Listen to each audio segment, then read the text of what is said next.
Saudações a todas, a todos. Hoje o nosso assunto é a colonização em si. Quando começa a colonização portuguesa no Brasil a partir de 1530. Até então, na aula passada, nós falamos aí desse período pré-colonial, né? As incursões portuguesas, as expedições costeiras, as expedições militares de reconhecimento, né?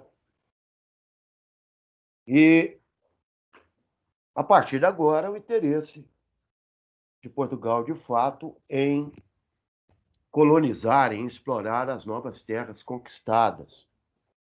Então, vejam vocês, tem dois escopos aí que eu quero chamar a atenção para vocês. Primeiro, o custo e o declínio, né, do comércio com as Índias.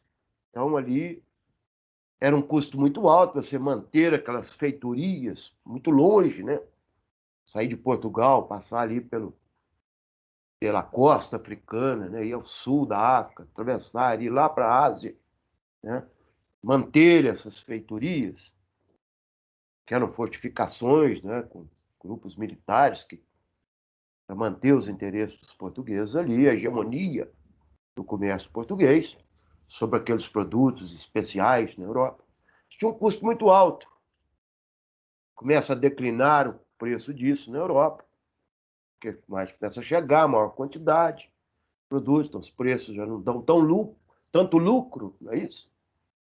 E o outro fato é o fato de que, a partir de 1530, começa a conquista da América Espanhola pelos espanhóis. De fato, não é isso? O que eu quero dizer com isso? Então, na região do México, né? Hernán Cortés vai, né, conquistar os astecas. Na América do Sul, Francisco Pizarro vem conquistando os incas e já começa a ter a notícia do encontro dessas sociedades muito ricas, especialmente em metais preciosos, ouro e prata. Então, isso também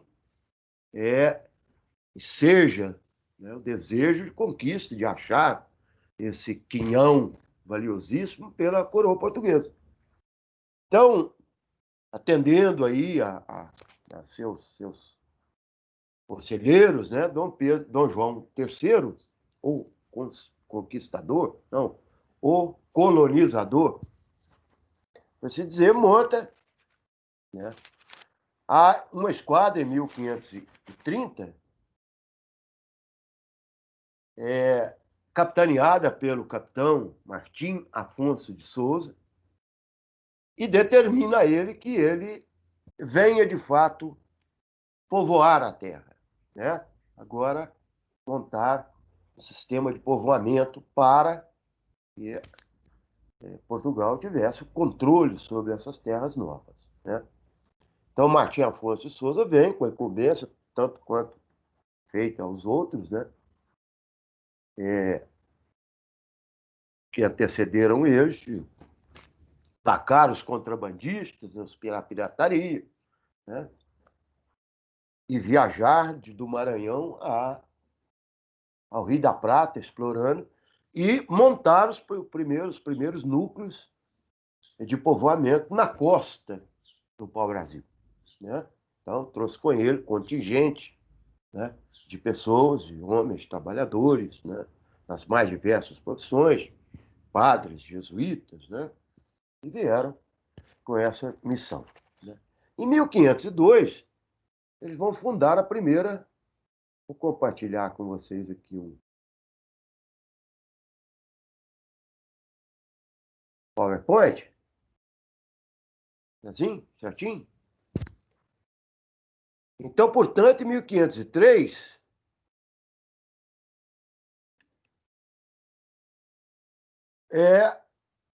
Martim Afonso de Souza chega à costa brasileira, em 1502, né?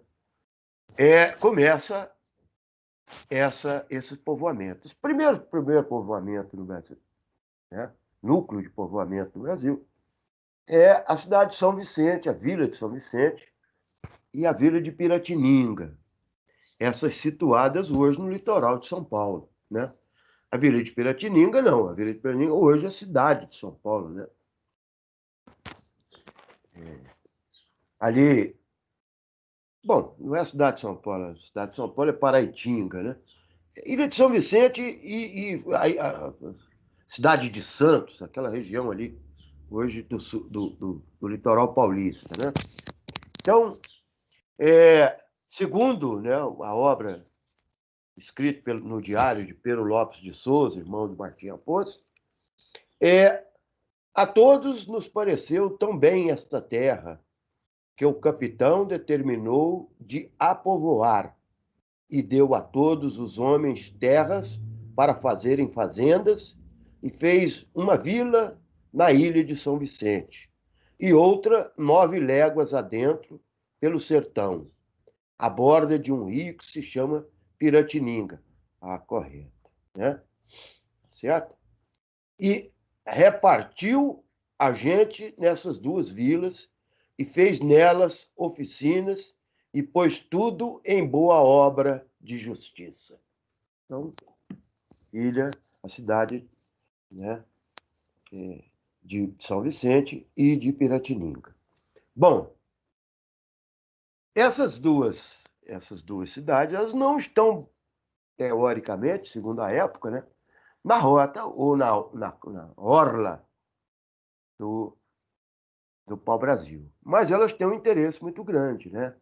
Abrir caminho próximo, né, para a entrada ao interior, visando a busca das minas do Paraguai e da Bolívia, do Peru, que já se sabia notícia, haviam sido, né, estavam sendo conquistadas pelos espanhóis através do capitão, né, através do conquistador Francisco Pizarro. Então, ali tem um interesse também já nas questões dos metais, não é mesmo?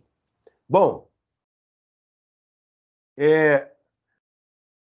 a partir daí, né, atendendo também a seus conselheiros, Dom João III cria as chamadas capitanias hereditárias. Uma questão que ele buscou lá, né, uma experiência buscada nas ilhas de Cabo Verde, São Tomé, né, e outras ilhas, né, Ilha Canárias, né, que foram conquistadas pelos portugueses. Então, dividiu em 14 lotes, né, com 12 proprietários, né, em 1534, as chamadas capitanias hereditárias. Então, uma faixa aí de tantas léguas do litoral, né, e adentrar quanto fosse possível a esses capitães, agora chamados donatários, né? Os capitães hereditários. Né? Então, essa estrutura né? Assim como a própria exploração do pau-brasil, foi entregue à iniciativa privada, já que você tinha aí um estado com cerca de 2 milhões de habitantes, não tinha condição né, de povoar né, a vastidão das terras agora conquistadas aí no hemisfério sul. Então, entrega isso na mão de particulares. E pela carta de doação e pelo foral. A carta de doação dá a esse capitão donatário, né, a plena autoridade. Né? Alguns vão dizer, inclusive, que Oliveira Viana, um historiador aí, do século passado, século XVIII, do século XIX, né? Oliveira Viana vai dizer que montou-se aqui de uma espécie de feudo, não é isso?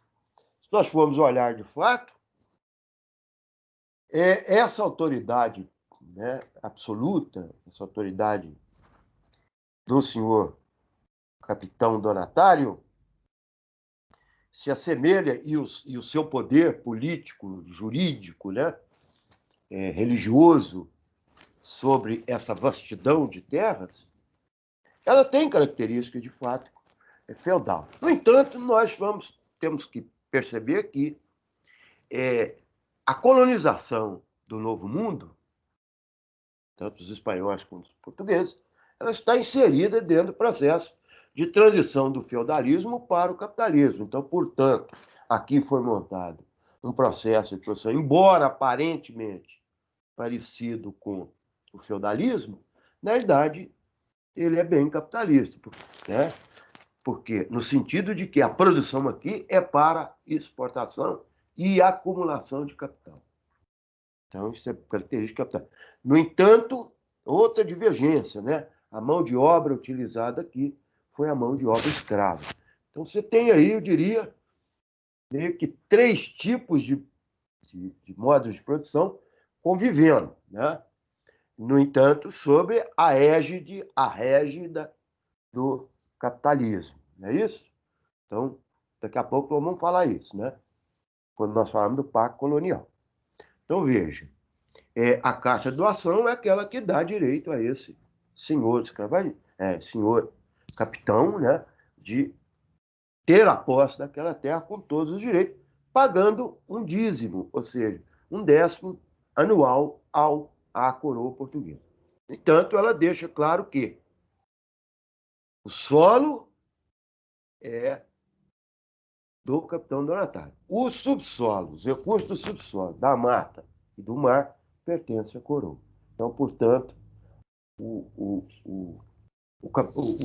capitão donatário pode até cobrar um certo imposto do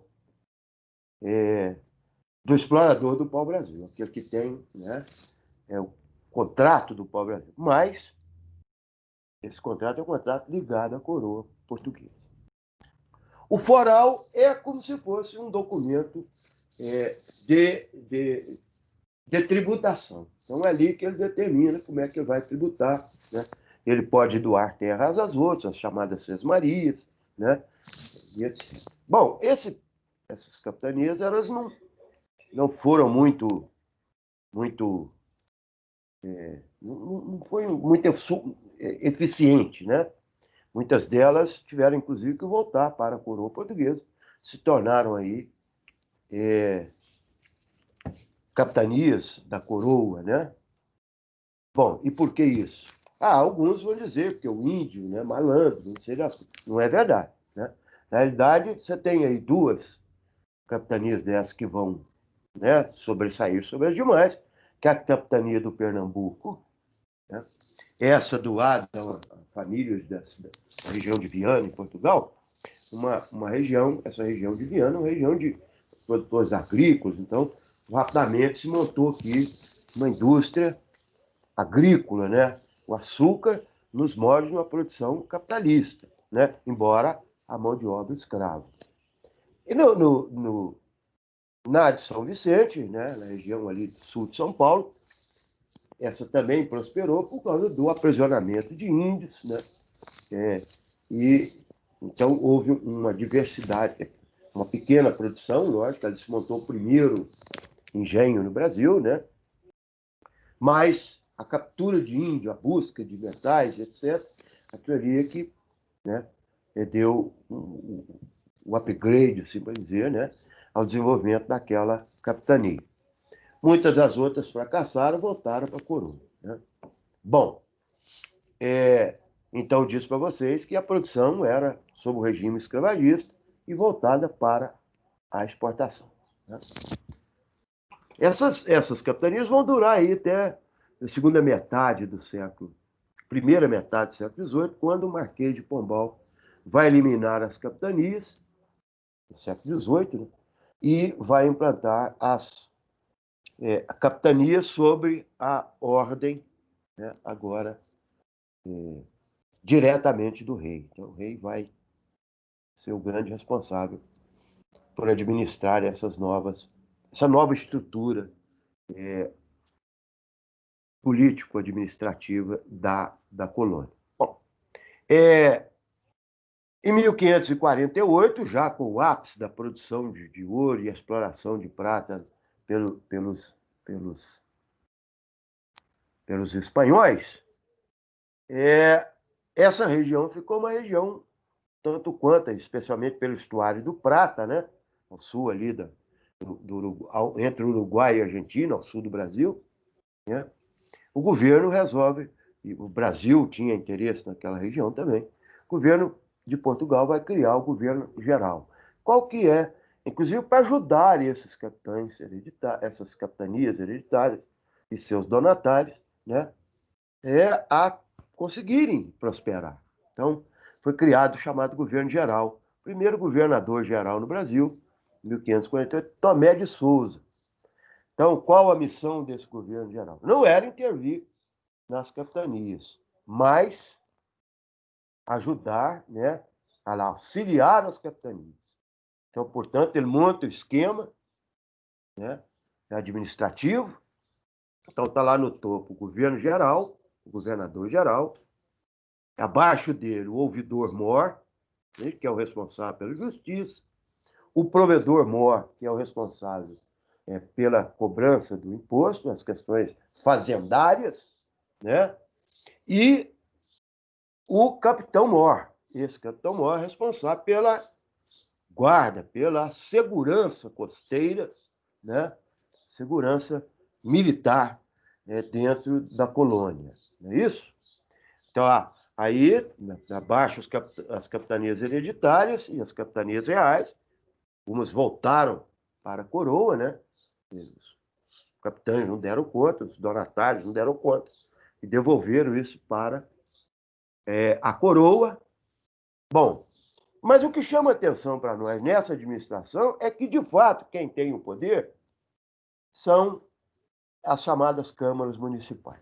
Por quê? Porque essa economia montada no Brasil, essa forma de colonização, dava ao senhor proprietário de terra toda a autonomia, todo o poder. Então, portanto, ele, possuidor de poderes, é ele que, né, reunidos ali nas câmaras municipais, nas vilas, né, especialmente as costeiras, você não tem muita vila interiorana, a base do Brasil é uma base de ocupação costeira, seja ali na beira do mar, né? Então se reunia ali naqueles municípios, aqueles grandes proprietários, e ali eles resolviam o que tinha que ser feito, né? A guerra aos índios, ou a paz entre os índios, a cobrança de imposto, a não cobrança, né? Então ali que se resolvia as questões. Então a Câmara Municipal, as câmaras municipais, os chamados homens bons, quem são os homens bons? Os homens de terras, não é isso? É que comandaram a política no Brasil, né? Parece até que isso é muito atual, não é mesmo? Né? E com raríssimas exceções, esses homens bons que mandam na política até hoje, né?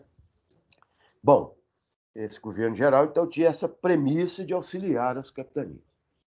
Dentro dessa relação da chamada, né, do século XVI ao século XVII, chamado tempo da agromanufatura do açúcar, né, é a questão do pacto colonial. Então, tudo isso vai estar regido com o que nós chamamos de pacto colonial.